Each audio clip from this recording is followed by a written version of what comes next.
Yamaha জেডার BS6। তো এই স্কুটিটা চাবি অন করার পর লাইন আসছে, বাট যখনই সুইচ সেলফের সুইচ বা হর্ন সুইচ মারছি তখন ডিসপ্লে ব্লিঙ্ক করছে, লাইনটা আসছে না। তখন আমি ব্যাটারির কভারটা খুলি, ব্যাটারির কভারটা খুলে দেখি ব্যাটারি ঠিক আছে না খারাপ হয়ে গেছে না ভালো আছে দেখব। তো ব্যাটারি এই যে এটা আছে, ব্যাটারিটাকে এখন আমি ব্যাটারি টেস্টার মেশিন দিয়ে চেক করে নেবো। তো ব্যাটারি টেস্টার মেশিনটা আমি লাগিয়ে নিই। এই ব্যাটারি টেস্টার মেশিন আমি লাগিয়ে দিয়েছি। তো এখন ভোল্টেজ দেখাচ্ছে 10, 9, 10, 9, 10। এখন চাবি অন করার পর কত দিচ্ছে সেটাই দেখার ব্যাপার। চাবিটা অন করব, চাবি অন করেছি, এখন আরও কমে গেল, কারণ ব্যাটারি খারাপ হয়ে গেছে।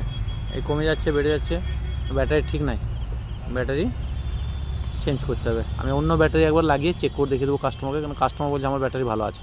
এখন অন্য ব্যাটারি লাগিয়েছি, 12 ভোল্ট 12 চার্জ আছে। এখন চাবি অন করলাম, এখন 12 ভোল্ট 11 দাঁড়িয়েছে, মানে ব্যাটারি আমার ঠিক আছে। তখন আমি কাস্টমারকে স্টার্ট করে দেখিয়ে দেবো গাড়িটা এই ব্যাটারিতে ঠিক আছে কিনা। এই চাবি অন,